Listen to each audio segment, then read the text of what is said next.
So yesterday I ran this poll on Twitter and I just said, are you okay with Andrea Riseborough's Oscars nod for To Leslie? Here are the results. I think I fall in the not really sure category. So I wanted to make a video on it to talk through it.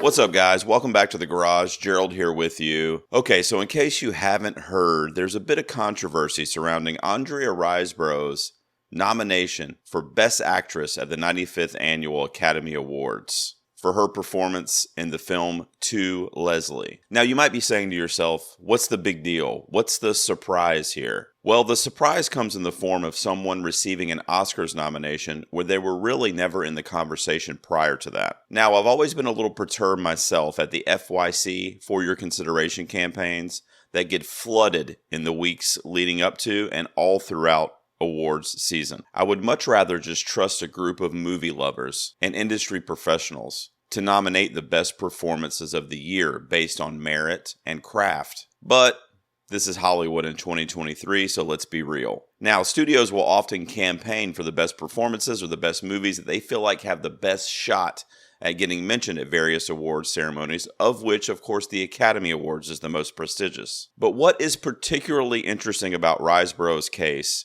is that this was a grassroots campaign. The movie made very little money. I read that it grossed $27,000 at the box office. And until about 3 weeks ago, I had not even heard Riseborough's name being brought up in any Best Actress discussion. And that includes among many podcasts and critical outlets that I follow. I just never heard her name come up. But like I said a few weeks ago, Andrea Riseborough started trending on Twitter. Her name was everywhere. It was on social media. It wasn't on previous award shows. It wasn't necessarily on FYC ads. It was on social media. And it was being shared predominantly by A-list celebrities. Names like Gwyneth Paltrow, Charlize Theron, Kate Winslet, Edward Norton, Jennifer Aniston, Sarah Paulson, just to name a few. There were more. A few of these celebrities, including Paltrow, Courtney Cox, Edward Norton, they all had screeners for their Hollywood friends, the Hollywood elite, to show them To Leslie, after which they campaigned for Riseborough's performance among their famous friends. Gwyneth Paltrow was even quoted as saying, "She should win every award there is, and all the ones that haven't even been invented yet." Kate Winslet also had some pretty stout praise. She said it was one of the best performances she had ever seen on screen. So now the question becomes, did anyone involved with the production of To Leslie do anything wrong here? Did anyone cheat the system to get Riseborough an Oscar nomination? Is it okay to reach out to the Academy and to awards bodies guerrilla style, as opposed to your typical FYC campaigns, which, by the way, movie studios and productions have to have a budget to campaign for those films. They don't just give them money to send out a bunch of marketing and promotional materials. So when it's done from the ground up, grassroots guerrilla style like this, it's somewhat respectable, but it does raise those questions. But before we get too far into the politics of it all, let's talk a little bit about the film, To Leslie, and Riseborough's nominated performance. Simply put, I would say, personally, that it was Oscar worthy. After catching the movie a few days ago, I would compare her performance to that of like Nicolas Cage in Leaving Las Vegas, or perhaps Jeff Bridges in Crazy Heart. Oh, and by the way, both of those performance comparisons were Oscar-winning performances. To Leslie is a deeply moving story about crawling your way out of the rock bottom abyss to hopefully find some form of redemption in the distance. And it is all anchored by Riseborough's beautiful performance. The film also benefits from stellar supporting roles from the likes of Allison Janney, Andre Royo, and Mark Maron, among others. Okay, so great. So then she should have been nominated, right? Well, maybe. Okay, so the formidable fly in the ointment around this whole situation comes in the fallout around it, I would say. There are some details that have come to light in the last few days that some folks may find disturbing if they have been campaigning for months for artists and performances like Danielle Deadwyler in Till, or Viola Davis in The Woman King, or one of my personal favorites, Margot Robbie from Babylon this year. Now, all of those I just mentioned, and many more respectable, eligible, worthy performances, also did not make the final five, because of course there's only 5 nominees. But here's where it gets a little interesting. Actress and one of the Academy's own members, Frances Fisher, who you will know from her roles in Titanic and Unforgiven. She really rallied around Riseborough's performance a few weeks ago, right when this comeuppance started to happen and right when the trending started to occur on Twitter. She took to social media and she said that Dedgeweiler and Viola Davis were locks for Best Actress. So there was no need to think that you had to cast your vote for those two women. Why not throw them towards Andrea Riseborough for To Leslie? Now, of course, fast forward, we know what we know now. Andrea Riseborough made it into the final five, and those two ladies did not make it and subsequently are being considered snubs in the category. When it comes to Danielle Dedgeweiler, I saw that performance. That was a snub. I hate to bring this up, but there is also the racial component when you talk about actresses like Dedgeweiler and Viola Davis, or even an actress like Naomi Ackie, who got high praise for her portrayal of Whitney Houston this year. I have seen so many people of color on social media begging the question that if a black actress had received the same type of grassroots campaign from his or her black friends in the Hollywood community, would it have worked? Would they have received that fifth spot for a nomination? Now, of course, we don't know the answer to that for sure, but what we do know is that Andrea Riseborough is white, and everyone, to my knowledge, that campaigned for her in this grassroots campaign was white.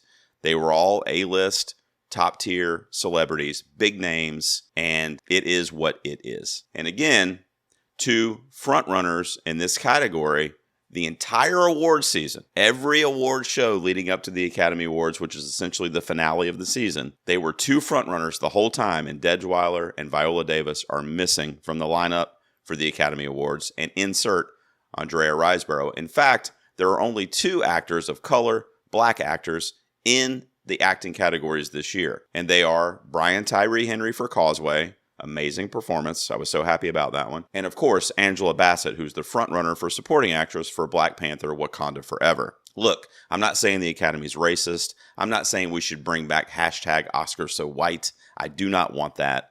And I do not think that's necessarily the narrative here. I am merely pointing out the issues that I have heard reverberated around social media and online in the last few days as a result of Riseborough's nomination. I also think that Fisher perhaps used her influence ill-advised, as she was an active Academy member while voting polls were still open. That's problematic, to say the least. So the question now becomes, how far did her influence stretch? How much of an impact did she have in the overall voting? And I want to make one thing clear. Obviously, none of this, in my opinion, is Andrea Riseborough's fault. All she did was turn in her best work, and believe me, it is a stellar, gut-wrenching, memorable performance that you will never forget, regardless of this controversy surrounding it. And I do think that actually it's great that she got mentioned and that she's being recognized for such a small indie that otherwise none of us may have heard of and none of the general public would have probably even seen. I think an argument can be made not only for Danielle Dedgeweiler being in here, but what about Michelle Williams, who got campaigned to be in lead category, which she is. She made it as one of the five for The Fabelmans. Why is she not in the supporting category, which was a little weaker and shallower this year? It's a strange thing. Blonde was a film that was critically panned and universally hated. Ana de Armas did, in my opinion, give an amazing performance as Marilyn Monroe, but she's really the only thing of note to come from that film, and definitely the only thing to score any type of Academy nominations. So you could argue for different performances, flipping them in, subbing in other ones. I think the grassroots campaign is going to change the game for the Academy. And Andrea Riseborough is going to be the scapegoat for that. And this is kind of like ground zero for what we're going to see going forward.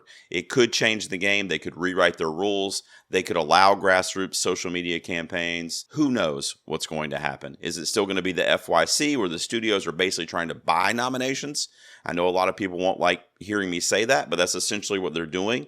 They're giving a budget. They're giving X number of dollars. I want this actor to be nominated. Here's $1 million. Go make it happen. The Oscars, the Academy, they have a portal where any filmmaker can upload films that they want to be considered. And of course, Michael Morris did that here with To Leslie. But it's like Netflix. When you're scrolling Netflix, you're going to look for, if you have a limited amount of time, in this case, they had a couple weeks to vote, I think, they're going to find the movies that are front runners, that are in the conversation. Prior to a few weeks ago, To Leslie was not in the conversation. So social media and a lot of these famous friends I mentioned made it part of the conversation. And I actually respect that. I just wonder what's going to happen going forward. And I hope, for Riseborough's sake, that the Academy kind of leaves it alone and just uses it as a tool to make the system a little bit better in the future.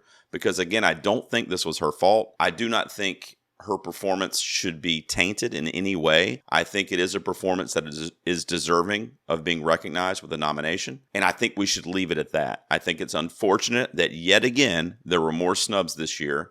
I think Dedgeweiler was easily, I'll just tell you right now, my personal preference, aside from Mia Goth and Pearl, Dedgeweiler was the best performance of the year. Any sex, any gender, across the board, she was in the top 2 performances of the year, in my opinion. And for her to not get nominated, and not only talk about Mia Goth because it's horror, is a travesty. Look, if you can get past all this noise and all this hoopla, and you have not seen To Leslie, I recommend that you check it out. I watched it at home. It is streaming on demand. It was like $6. It is a very personal, intimate film, and Andrea Riseborough, along with a lot of the supporting actors in the film, really give their all to make this a touching story, a human story. And I think it should be seen by anyone that loves movies. And especially with what's going on in the conversation right now, make sure you check out Riseborough's performance. Have you seen it? What do you think of her performance? Do you think she was deserving of the nomination? Do you care about this controversy? Do you think it's silly? I want to know down in the comments. Let me know down below. And please subscribe to this channel. It really helps me out. I'll see you guys next time in the garage.